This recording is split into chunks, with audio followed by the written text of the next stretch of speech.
Students, हम लोगों ने अब तक कॉलम पे स्ट्रेसेस पढ़े, बेंड बीम पे स्ट्रेसेस पढ़े। बीम पे स्ट्रेसेस जनरली आते हैं बेंडिंग स्ट्रेस और शियर स्ट्रेस। और जब हमने फर्स्ट चैप्टर पढ़ा था तो उसमें हमारे आ रहे थे डायरेक्ट स्ट्रेस। डायरेक्ट स्ट्रेस मतलब लोड अपॉन एरिया। एरिया कौन सा होता है? जिस लो एरिया पे वो लोड लग रहा हो। तो आपको बताया गया था कि भाई हमारा जो डायरेक्ट स्ट्रेस है और हम बेंडिंग स्ट्रेस है, दोनों नॉर्मल स्ट्रेस होते हैं। नॉर्मल स्ट्रेस का मतलब कि सरफेस के परपेंडिकुलर लगते हैं। ये सरफेस एरिया है तो इसके परपेंडिकुलर लगते हैं, ये नॉर्मल स्ट्रेस कहलाता है। इसके अलोंग जो लगता है, सरफेस के अलोंग जो लगता है वो कहलाता है शियर स्ट्रेस। उसको रिप्रेजेंट करते हैं टाउ से। ये होता है सिग्मा एन, मतलब नॉर्मल स्ट्रेस। तो हमने आपको बताया था कि भाई ये नॉर्मल स्ट्रेस और शियर स्ट्रेस डायरेक्टली आपका एड अप नहीं हो सकता, क्योंकि दोनों की डायरेक्शन अलग अलग है। तो दो स्ट्रेसेस 90 डिग्री पे लगे हो तो उसका रिजल्टेंट निकालने का तरीका अलग होता है। अब जो दो स्ट्रेसेस 90 डिग्री पे ना लग के पैरेलल लग रहे हो तो उसको हम डायरेक्टली ऐड कर सकते हैं। आपके पास कंडीशन है कि दोनों का एरिया ऑफ इन्फ्लुएंस सेम हो।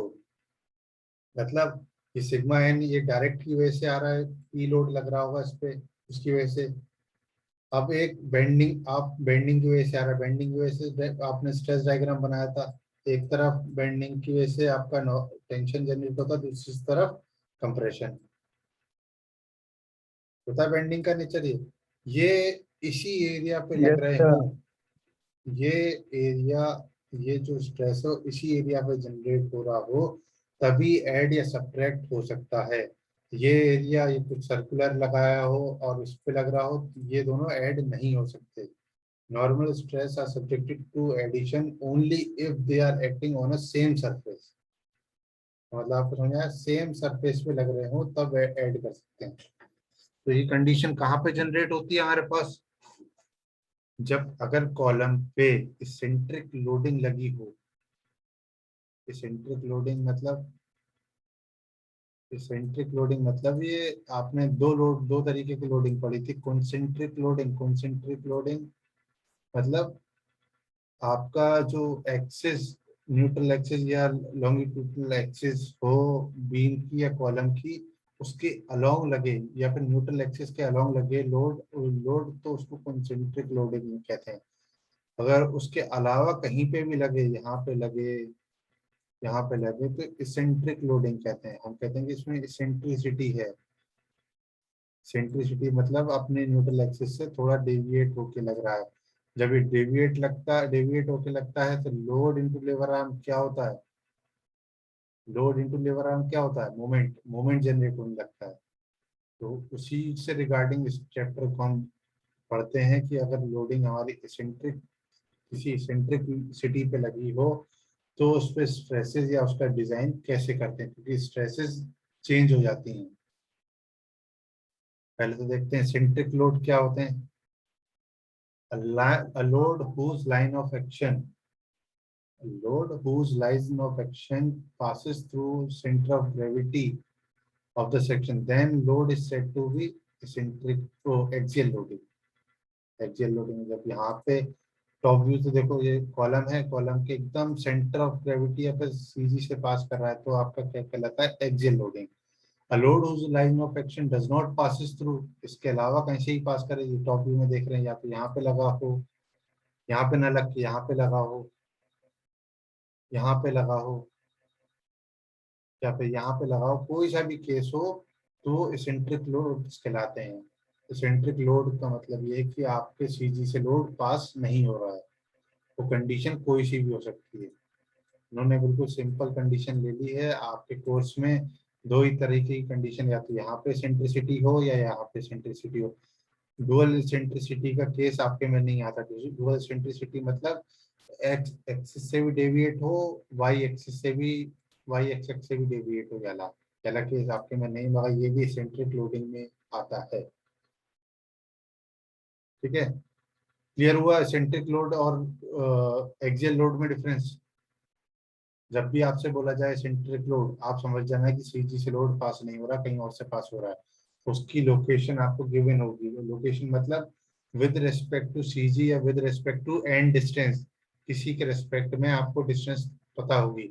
ये बोलेगा a load is acting at A distance of 550 mm from this one side. One side मतलब याली साइड या याली साइड, वो डिफाइन करेगा कि 100 mm वाली साइड है या 200 mm वाली साइड है। तो सेंट्रिसिटी आपको यहीं से पता लग जानी चाहिए। ठीक है। इसमें आप जब लोड ऐसे लग रहा है, जब आप ऐसी लोडिंग आ गई तो इसको आप इक्विवेलेंट कैसे रिप्लेस कर सकते हो। यहाँ पे आवाज क्लियर ना हो तो आप लोग इन्फॉर्म करिएगा, ठीक है। अब इसको इक्विवेलेंट लोड, आपको पता है इक्विवेलेंट लोड, जैसे आप सीजी या फिर आप निकालते हैं इक्विवेलेंट लोड, इसको हम रिप्लेस कर सकते हैं इससे। लोड को सीजी से रिप्लाई मल्टीप्लाई कर दिया और पी इंटू ई मोमेंट लगा दिया।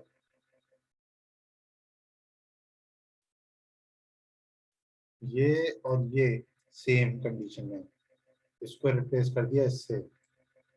यही तो होगा भाई, पी लोड यहाँ पे सेंटर पे पहुंचेगा, इस पी लोड का इफेक्ट पहुंचेगा मोमेंट का। तो ये कंडीशन, एक लोड सेंट्रिसिटी पे लग रहा हो, सेंट्रिक लोड लग रहा हो, तो उसको हम रिप्लेस कर सकते हैं load acting at axial longitudinal axis along with a moment. Moment की मैग्नीट्यूड क्या होता है, पी इंटू ई, जितनी सेंट्रिसिटी हो उसकी। ठीक है, इसमें कोई डाउट है कि इसको इससे रिप्लेस कर रहे हैं। No sir. ये चीज तो आपने पढ़ी होगी, इक्विवेलेंट लोड से रिप्लेस करते हैं, मल्टीपल लोडिंग लगी होगी, एक सिंगल लोड से मल्टीपल लगा देते हैं उसका लाइन ऑफ एक्शन। अब देखो, जब दो लोड लग रहे हैं, दो लोड लग रहे हैं तो दो तरीके के स्ट्रेस जनरेट होंगे। अब ये पी लोड लग रहा है, force upon area, P upon area क्या होगा, वो स्ट्रेस होगा एक तरीके का। ये कहलाता है डायरेक्ट स्ट्रेस, सिग्मा डी। ये कहलाता है डायरेक्ट स्ट्रेस। ये किसकी वजह से लोड आया, किसकी वजह से आया है, जो आपके पास लोड लग रहा हो वर्टिकल, डायरेक्ट स्ट्रेस। अब ये एक मूवमेंट भी आ रहा है, मूवमेंट किसकी वजह से आ रहा है, सेंट्रिसिटी की वजह से। इसकी वजह से एक आपका बेंडिंग स्ट्रेस भी जनरेट होगा, सिग्मा बी। सिग्मा बी क्या होता है, आपके ने बेंडिंग इक्वेशन पढ़ी है क्या, M by I into Y, यही पढ़ा है बेंडिंग इक्वेशन से। आप इसमें रिप्लेस कर दो, यस सर। एम क्या हो गया, पी इंटू ई।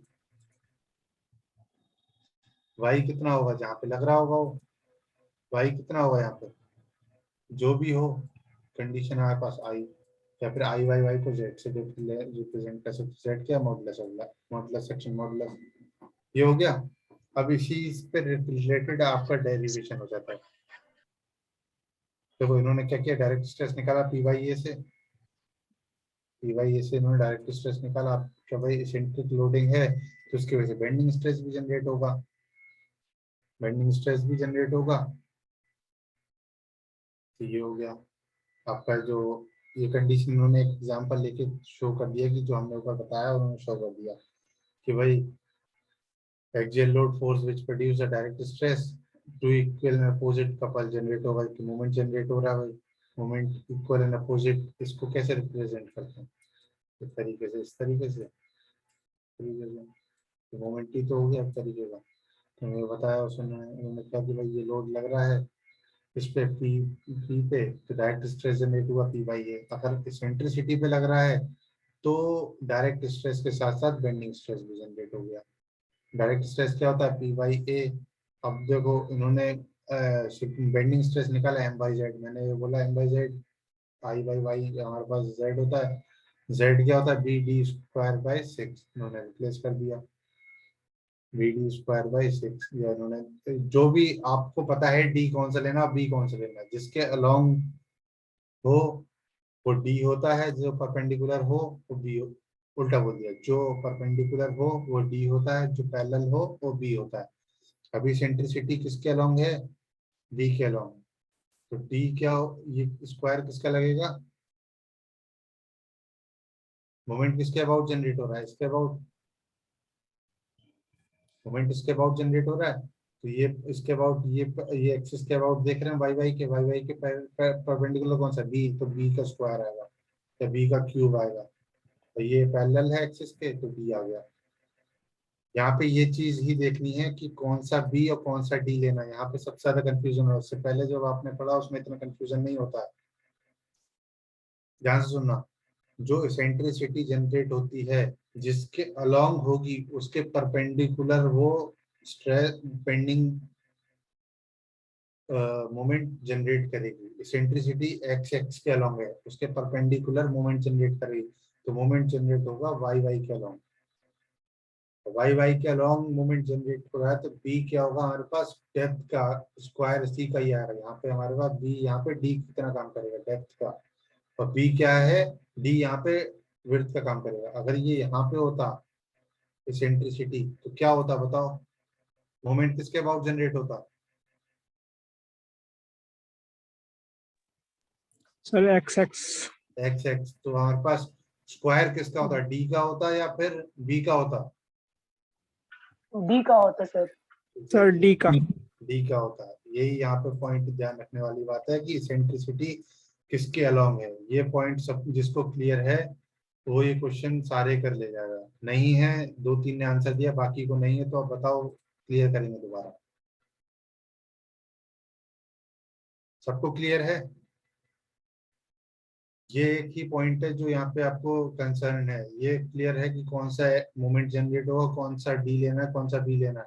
बाकी तो एक ही फॉर्मूला चलेगा, ये फॉर्मूला। इसमें आपको z कैसे निकालना है और m कैसे निकालना है, यही सारा गेम है। p तो निकल आएगा, a में कोई कंफ्यूजन नहीं, कहीं पे लोड लगे एरिया तो यही रहेगा b इंटू डी, और p लोड चेंज हो नहीं सकता। m और z में ही कंफ्यूजन होता है, जो आपको देखना है ध्यान से।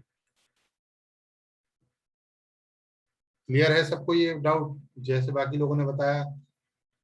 आगे क्वेश्चन यस देखेंगे सर। तो और क्लियर हो जाएगा।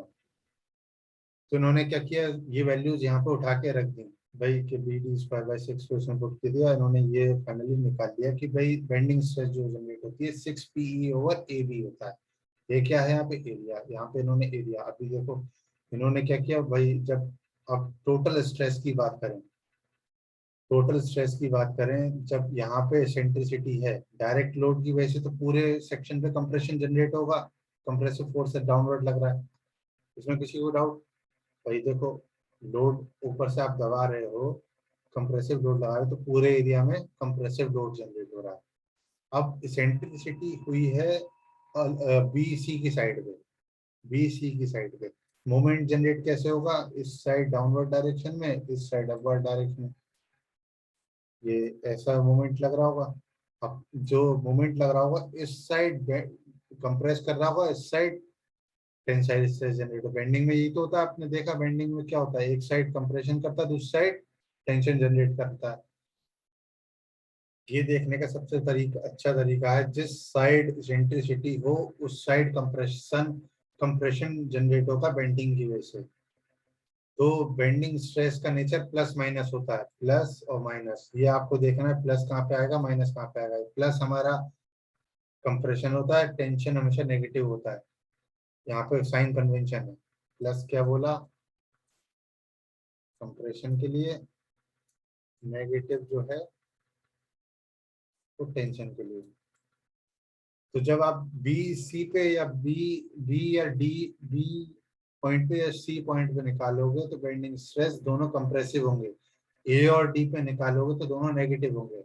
अब मेरे को निकालना है स्ट्रेस एट बी। अब देखो डायरेक्ट स्ट्रेस कंप्रेसिव होता है, वो पॉजिटिव रख दिया। बेंडिंग स्ट्रेस कैसा हो, कंप्रेसिव या टेंसाइल? नेगेटिव साइन रखूं पॉजिटिव रखूं? पॉजिटिव होगा सर, हम्म, कंप्रेसिव।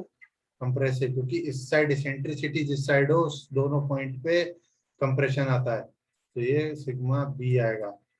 अब यही चीज मैं यहाँ पे लिखूं डी पे, डी पे क्या होगा,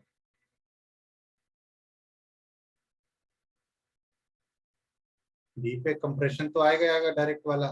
बेंडिंग की वजह से टेंशन आएगी या कंप्रेशन आएगा?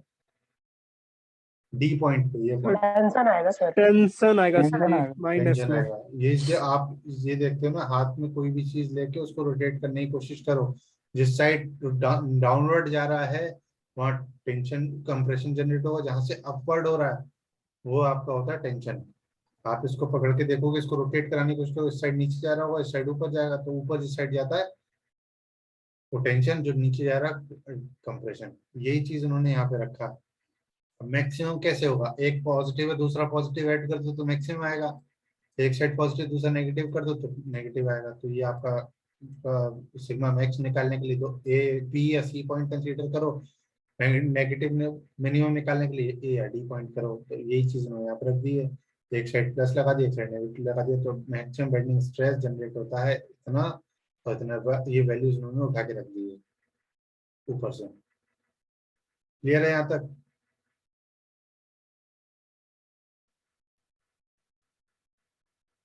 तो इन्होंने क्या किया, पी बाई ए रखा, M by Z P sigma B की वैल्यू इन्होंने निकाल ली 6 P over A by B.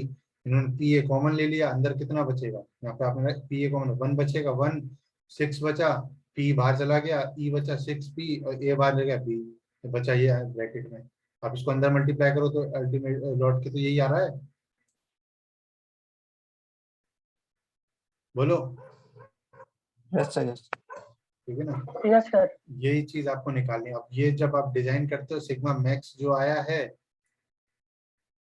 Sigma max should be less then sigma permissible in compression, ये चेक लगते हैं।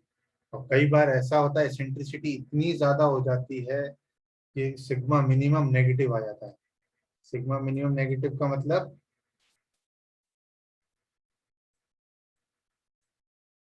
सिग्मा नेगेटिव हो गया, कितना क्या हो गया, नेगेटिव साइन पे उसको रिप्रेजेंट करता है टेंशन को।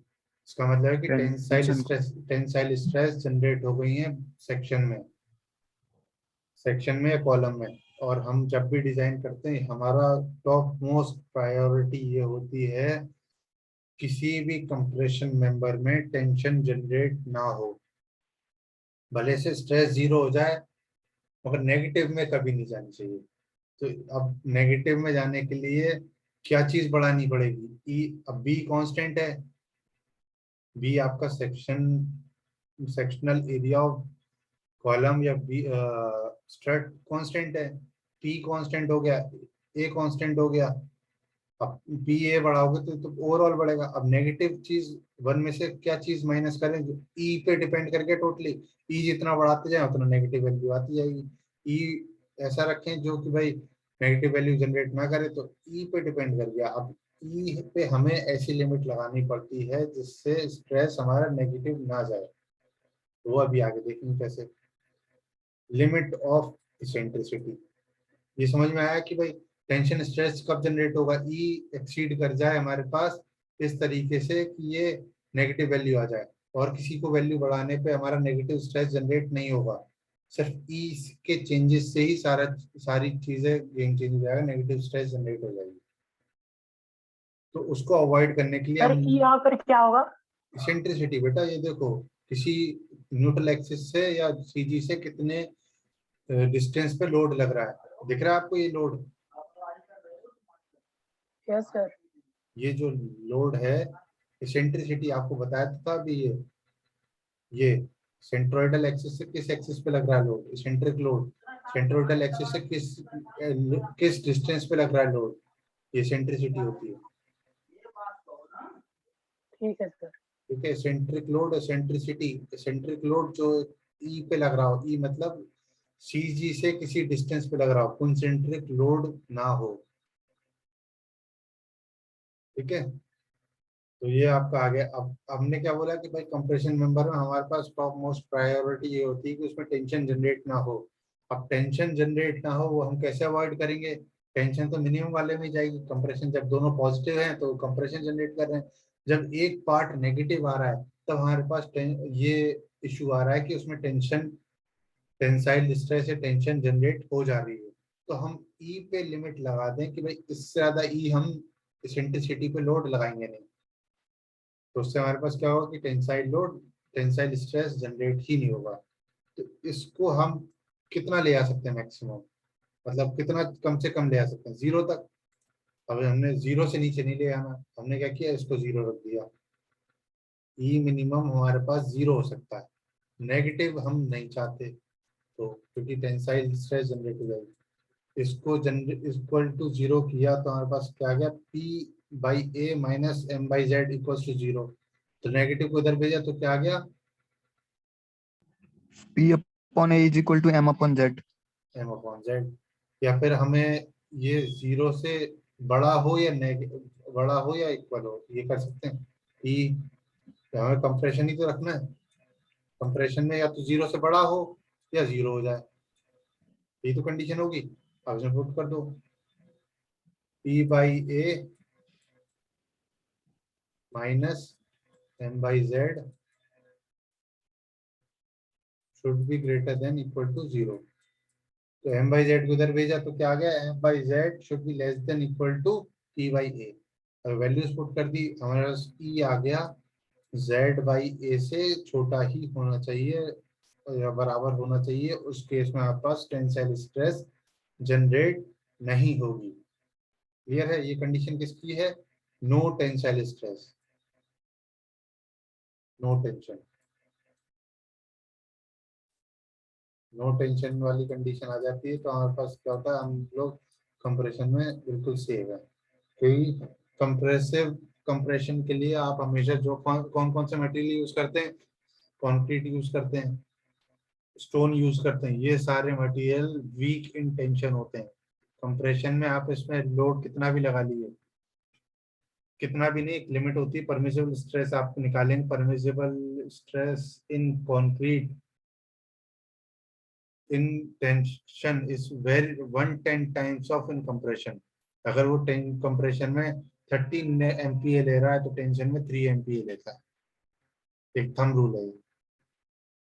एग्जैक्ट आपको फॉर्मूला दिखाया जाएगा आप जब क्वांटिटी टेक्नोलॉजी पढ़ोगे। तो हमारे पास E should be less than equal to Z/A। अब Z किस पे डिपेंड करता है, सेक्शन पे, सेक्शन के साइज पे और सेक्शन की शेप पे। अब हमने देखा कि भाई इसेंट्रिसिटी, अब in case of rectangular section देखें, रेक्टेंगुलर में Z क्या होता है भाई, B/, अब किसके अबाउट है वो देखना पड़ेगा। आप इसके अबाउट देखो, इस X के अलोंग देख रहे हो इसेंट्रिसिटी या Y के अलोंग ले रहे हो, इन्होंने दोनों केस कर दिए। जब X के अलोंग ले रहे हैं तो हमारे पास क्या होगा, DB³/12 और Y कितना हो, B/2, तो क्या होगा, DB²/6। उन्होंने पुट कर दिया। एरिया क्या होता है, BD। तो eccentricity should be less than equal to B/6 along X है। इसके अंदर हम लोग लोडिंग लगाएं, इसेंट्रिसिटी या इसेंट्रिसिटी लोडिंग इस जोन में लगेगा तो हमारे पास टेंशन जनरेट नहीं होगी। इसेंट्रिसिटी इस साइड भी हो सकती है B/6 या फिर इस साइड भी हो सकती है। ठीक है, ये एक जोन बन गया हमारे पास इस साइड का। ऐसे ही हमने Y के अलोंग देखा तो Y के अलोंग देखेंगे तो ये D/6 आ जाएगा और इधर D/6 आया। ये हमारे पास एक एरिया आ जाता है, ये किसके अंदर है, ये रेक्टेंगुलर सेक्शन है। रेक्टेंगुलर सेक्शन में रोम्बस एक एरिया आ जाता है, इसमें हम लोड यहाँ पे लगाएं, यहाँ पे लोड लगाएं, यहाँ पे लोड लगाएं, यहाँ पे लोड लगाएं, कहीं पे भी लोड लगाएं तो हमारे पास टेंशन जनरेट नहीं होगी। इसको कहते हैं कर्न। कर्न मतलब KER, कर्न। और कोर, कोर के अंदर लोड लगेगा तो हमारे पास टेंशन जनरेट नहीं होगी। इसका रीजन क्या होता है, B/6 इधर, B/6 इधर और D/6 इधर, D/6, टोटल कितना होगा B/3 और D/3। इसको मिडिल थर्ड रूल भी कहते हैं। ये आपका एग्जाम में आता है, middle third rule. What do you understand by middle third rule. Middle third rule में आपको बताना है कि भाई ये एरिया, वो एरिया जिसमें आप लोड कहीं पे भी लगाएं, उस एरिया के अंदर आपके पास टेंशन जनरेट नहीं होगी। क्लियर है, ये कर्न और कोर कहते हैं। बोलो। Yes, sir. Yes sir, clear है। ठीक है, ऐसे ही जब आपका शेप चेंज हो जाए, सर्कुलर हो जाए, सर्कुलर में आई जेड, जेड या आई वाई वाई निकालो, क्या आता है, पाई डी की स्क्वायर बाय पाई डी की पावर 4 ओवर 64 स्क्वायर, 64 आता है। उन्होंने गलत लिख दिया, 64 होगा, छोटा बड़ा है, ठीक है, 64 है, पावर 4 नहीं, 64 रखा, वाई कितना, डी बाई 2। अब इसमें आप देखो कि वाई वाई के अलॉन्ग एक्सेंट्रिसिटी और जेड जेड के अलॉन्ग हो, तो आपके पास शेप कितना आता है, आप इसमें वैल्यू पुट करो, जेड बाई है pi by pi D Q by 32 और पाई डी स्क्वायर बाई 6, इसमें आता है इसेंट्रिसिटी डी बाई 8 से ज्यादा नहीं होनी चाहिए। इसेंट्रिसिटी किससे होती है, न्यूट्रल एक्सिस से, न्यूट्रल एक्सिस से डी बाई 8 इस साइड गई, तो डी बाई 8 इस साइड भी आ सकती है, तो टोटल कितना हो गया, डी बाई 4। डी बाय किसी भी सर्कुलर सेक्शन में जिसका रेडियस, जिसका डायमीटर डी है, उसके अंदर मिनी सर्कुलर सेक्शन बनाओ जिसका रेडियस, जिसका डायमीटर डी बाई 4 है, उसके अंदर आप लोडिंग कहीं भी लगाओगे तो टेंशन जनरेट नहीं होगा। लोड यहाँ पे लगा हो, यहाँ पे लगा हो, यहाँ पे लगा हो, यहाँ पे लगा हो, कहीं पे भी लगाओ, अगर यहाँ पे लगाओ तो टेंशन जनरेट हो जाएगा, यहाँ पे लगा होगा तो नहीं होगा। इस कोर के बाहर या इस कर्न के बाहर कहीं पे भी लोड लगा तो टेंशन जनरेट होगा। तो हमारे पास डिजाइन में हम ये बहुत ध्यान रखते हैं कि हमारे पास load with in the eccentricity आप अवॉइड नहीं कर सकते, ये ध्यान रखना। 100% सेंट्रिसिटी अचीव करना पॉसिबल नहीं होता, मगर ये अचीव करना कि इस with in the core load लगे, वो पॉसिबल होता है प्रैक्टिकली। तो इसलिए हम लोग डिजाइन करते हैं इस हिसाब से। तो इसका कोर का डायमीटर आया था डी बाई 4, इसको मिडिल फोर्थ रूल भी कहते हैं, मिडिल फोर्थ रूल। ये पूछता है वहां पे एग्जाम में आएगा, what do you understand by middle fourth rule, और ये पूछे what is the shape of middle fourth, what is the shape of section which we get in middle fourth rule, circular, और उसमें रोम्बस आता है middle third rule में, ठीक है।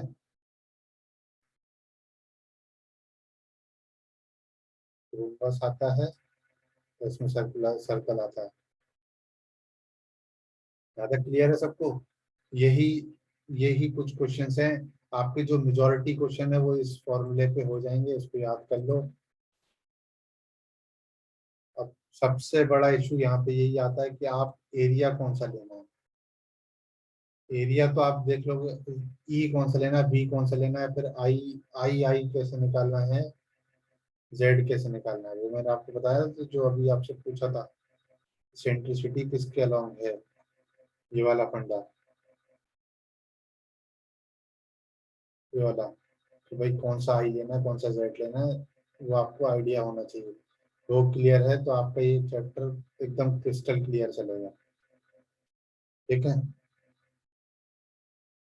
तो एक क्वेश्चन पढ़ते हैं जल्दी से, 1 मिनट रह रहा है, क्वेश्चन तो पढ़ ही लेंगे, सॉल्व आके करेंगे।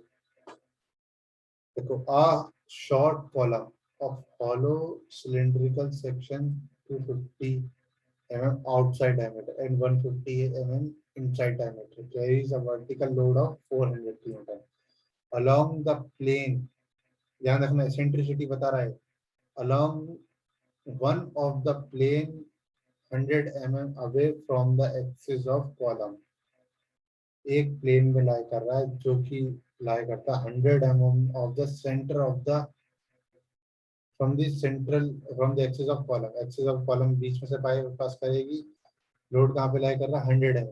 क्या तो इधर हो सकता है, कॉलम के सर्कुलर के केस में कुछ भी ले लो उसमें इतना इशू नहीं आता, रेक्टेंगुलर के केस में बहुत फर्क पड़ता है। उसने बोला इधर ले लो, उधर ले लो, कहीं भी ले लो, 100 mm में। तो अभी आप दोबारा आइए, तो इसको सॉल्व करते हैं।